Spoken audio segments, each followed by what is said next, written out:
All right, all right, all right. How you doing, baby? You doing fine? I'm doing fine. A little chillier than I expected down at field level. They say it is open air. It is open air. I underestimated just how much of that air makes its way down there. But other than that, can't believe this dream road trip is over. Did you see Johnny Depp down there at any point? I did not. I did not.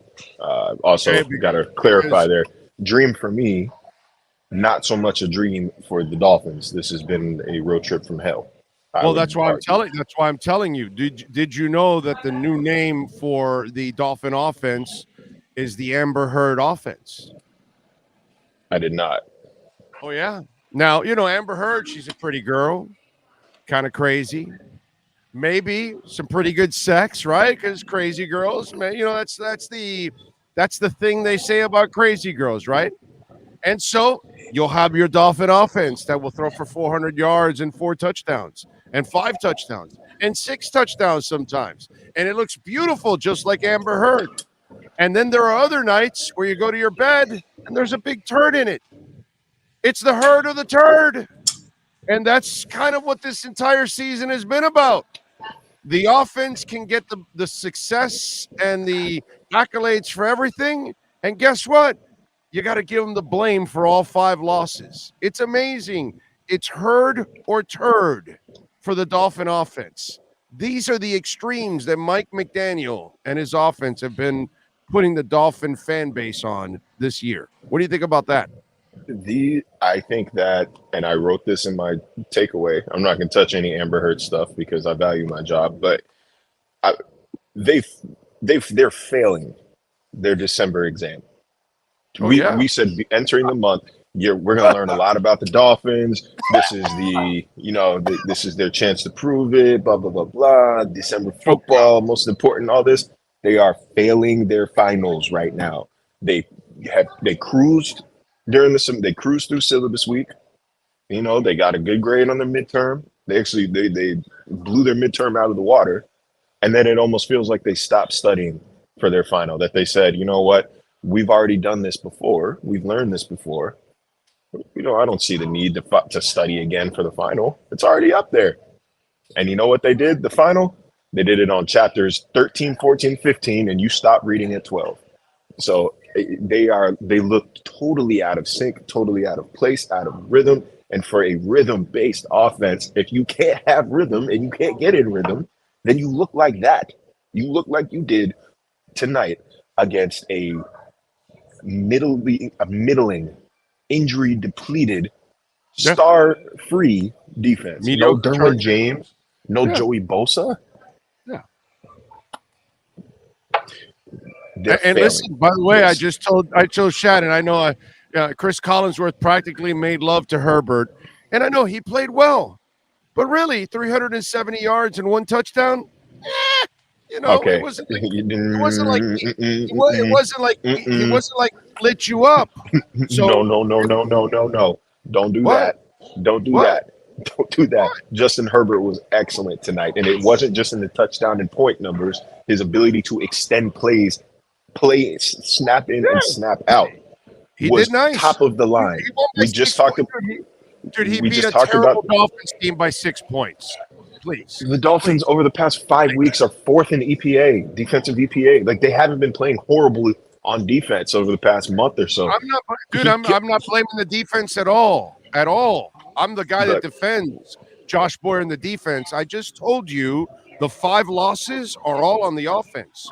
Every single one. You can't name one game where you said, "Wow, the offense kicked ass, but the defense let them down." You dude, can't say that. dude. Every game you have to say the offense let you down. All 3 games without Tua, and these 2 games with Tua. The offense lets this team down. Josh Boyer and the defense have actually done a really good job for you to be undefeated this year. With the exception, excuse me, with the exception of one play, and I say it on here a lot. Surrender football has consequences. Surrender football, by my definition, is playing not to lose, not playing to win. Third and 17 from the Dolphins 17. They send 8 back in coverage, 8 back to block the goal line, basically. Right. Chargers run a 16-yard screen because, of Poorly course, they did. executed. Why Yeah, would you not? they're a bad tackling team. Yeah. That's surrender. Like little things like that. That Games come wasn't down gonna to like that 3 or 4 wasn't gonna play. do that Game, had nothing to do with the game anyways. So you they win by lost 3. by. They lost. You win by 3 and not 6. Do the math, my brother. So you stop them Surrender there. football has come. You win by 3 and by 6. And you go into halftime One without by. all that momentum. You go into halftime not having to protect against a team that just scored. What you think? You think this team, this offense is going to pick momentum? That's more mental masturbation on your part. Come on, dude. Let's talk about something that really mattered here. 3rd and 16 defense had nothing to do with this game whatsoever. Is it a 3rd and 17 defense? A 3rd and 17 defense. A 3rd and 17 play that led to a touchdown 1 play later had nothing to do with the outcome of the game. What was the final? 23-17? By 6. So you lose by 2 instead of 6? Do the math. You're not down by 10 or whatever going into half. You're down by. This team wasn't going to win anything, Marcel. They First sucked. First of Tua all, threw for 145 yards. He was 10 of 28, Marcel. What are you kidding yourself, dude? First of all, we're not winning anything. I said with the exception of 1 play. I'm talking about 1 play when picking apart the defense, and it was surrender football. They played surrender football for a play, and it had an immediate consequence. And 2, we're not gonna gaslight my take here when 4 minutes ago you're trying to brush off Justin Herbert's 370 yards as if he didn't light this team up every freaking time he touched the field today. This was the end. No, this is the end. I've seen it with my own eyes now.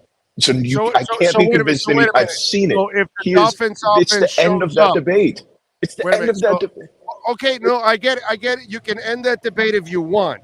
Okay, that's fine. My point is, if the Dolphins offense shows up, do the Chargers win? I don't know. I appreciate it. You were quiet long enough. If I got paid, because I'm trying to figure out how to adequately relate to you how little I care about the word if. If this, if that. If Justin Herbert only threw for 20 yards, then the Chargers probably would have lost. But who cares about if? Why did the Dolphins lose? They couldn't get off the field on 3rd down, and they couldn't generate any sort of freaking drive for the 2nd game in a row. Really, 2nd and a half game in a row. They were not good second half against Houston. No offense. Second half against Houston. No but offense. I have to get the point across. I have to get the point across that I have now seen it in person. It's different than watching it on TV. I have seen Herbert in person now. Okay. We're talking about talent and playing the quarterback position. The guy is top 5. The guy was incredible tonight. I don't care about how many points it went to. I don't care how many points he led, how many they left on the board, this, that, and the third. I saw this man, his pocket awareness, man, is way beyond what I expected of him. I don't watch a ton of Justin Herbert. I don't watch a ton, man. I cover the Dolphins. It's part of my job is not to sit here and pick apart Justin Herbert week in, week out. So I knew what I've seen, which is that he's got a plus arm. That, yeah, I did not know how aware he was on the field. I mean, it must have been what if I told you that the Dolphins set a new season high in quarterback pressures tonight? Would you believe that? Yeah. I'm not lying. I'm telling you the truth. A new season high in pressures tonight. Yes. And that man still had 370 yards. Wilkins and Phillips alone were the main guys that were pressuring the entire night. Yes. Like for that guy to be able to play like he did under the pressure he was facing, relentless, 24 blitzes, I think the Dolphins dialed up tonight. And then for Tua on the other side to play the game that he did, it was a dark day for the Tua versus Herbert argument. But like when we asked the question, when I saw it on social media, some people brought it up. When people are upset and confused why the Chargers didn't ask Justin Herbert about being compared to Tua, I just saw why. Tua's been awesome this season. He was far from it tonight. and Justin Herbert was. Oh, last 2 That is weeks. that's the reality. That's the reality that we have to live in right now. Justin Herbert was awesome tonight. Tua was not. They're going into Right. a game next week against a defense that's hot right now, that's won 4 in a row. They get a little bit of a break against the Packers. Then they've got the Jets or the Patriots on the road, and they've got the Jets on the road. That's 3 defenses in their last 4 games that all rank in the top 10 in terms of yards allowed per play. For an offense that is struggling to find its rhythm now in the most important part of the season, this doesn't look good. I wasn't willing to even sniff the panic button last week. Say it with me. But say it with me. The Dolphins lost because Tua sucked. Say it with me. The Dolphins lost because Tua sucked tonight. Tua sucked tonight. There you go. The offense Herbert was not challenged tonight. That's it. Herbert was. I mean, he was simple. challenged in the sense that people were in his face every play. No, he wasn't. He didn't have an offense that outscored him and forced him to have to play catch up at all. He was not challenged at all today, and that was the result of it. So Miami lost because Tua sucked. Mike McDaniel sucked today. Last week I lay it on Tua. This week I lay it on Tua and McDaniel. I thought he poorly prepared his team this week for them.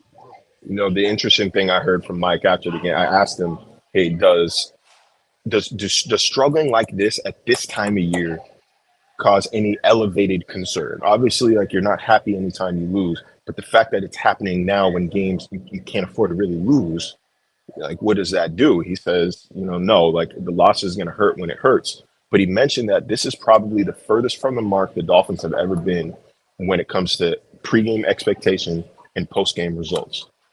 They fully expected, at least they prepared like it, they fully expected to win this game.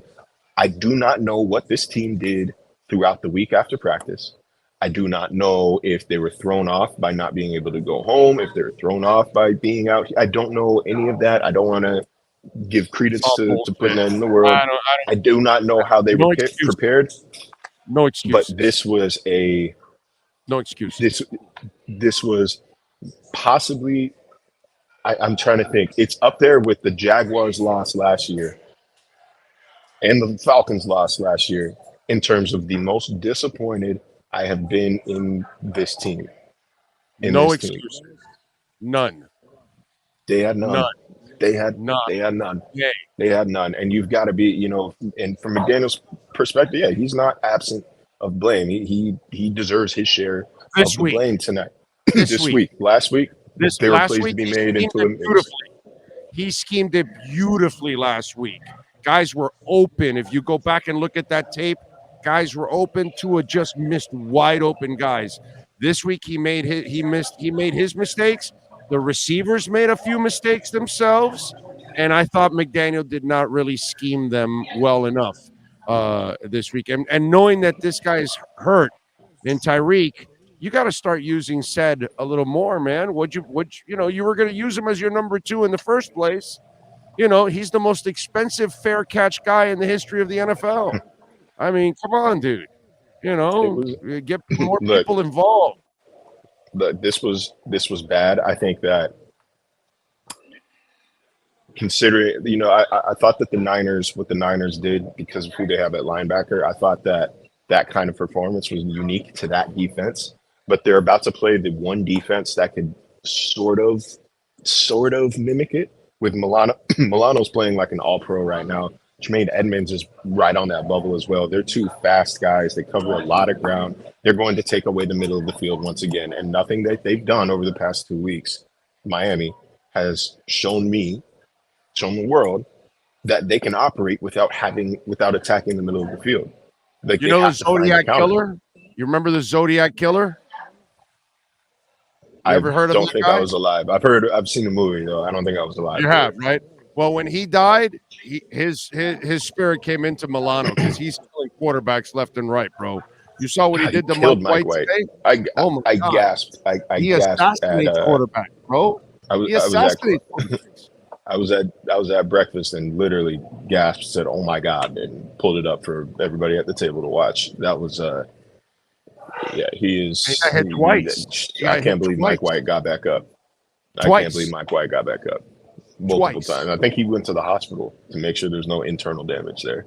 I mean, Let me see things I liked. I liked Tua scrambling. I feel like that's not something that he's done a lot of ever since the concussion. Rightfully, he got hell for doing it. I liked him stepping up and just making plays however possible. When I'm talking about, a big thing that we said last week was the next step for Tua is being able to create outside of the structure of your offense, and scrambling like that and making plays like that. That is how you do it. There's no, it's not science. It's more art than science. There's no set plan. Okay, you scramble for this long and this guy should be open. Like you kind of got to feel it out. And that's part of, what makes guys great is following their instincts. But like, if you want a blueprint on how to create outside the structure of your offense and how to make things happen outside the structure of your offense, replay the Justin Herbert tape over and over again. That's exactly what he did all game. That's the only thing I could think of when I was watching him do that was this is the next step for Tua. Like, that's what's separating Tua and Justin Herbert as individual talents right now is Herbert's ability to create like that. I want to see that from Tua. I think they have better play design for their guys than Mike McDaniel. They got out coached on both sides. They got out coached today, bro. I think they'll admit that. I don't know about happily admit that, but I think they'll admit that. You can't help it. You know what? I don't give a shit if they admit it or not. I watched it. I've been watching football for a long freaking time, and I said last week I didn't blame McDaniel. This week, McDaniel gets a whole lot of that blame ass pie.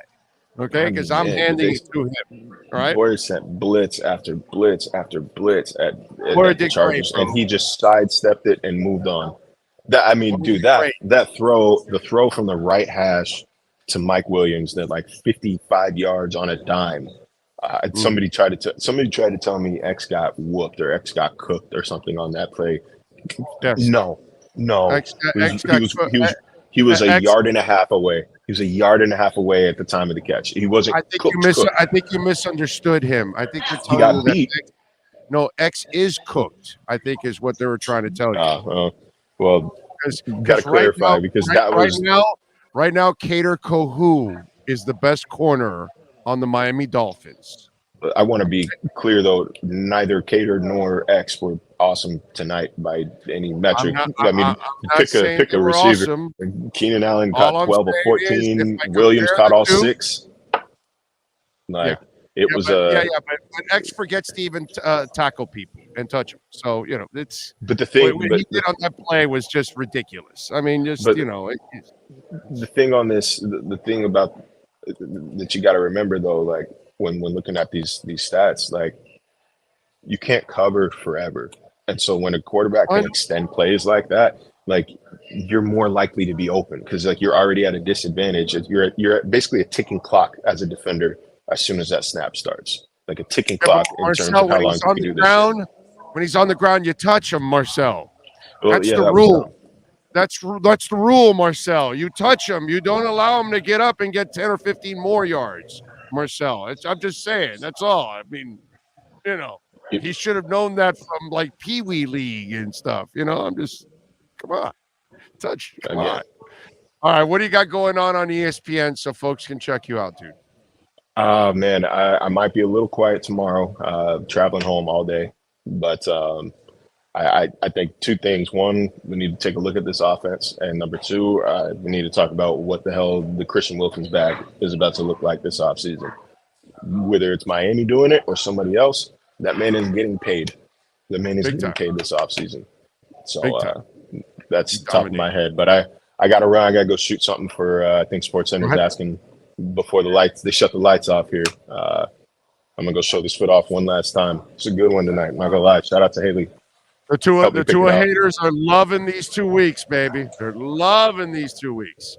Honestly, Marcel, this was all Emmanuel Acho's fault. Yeah, that's it. Be safe in your travels. Appreciate it. See y'all. You got it.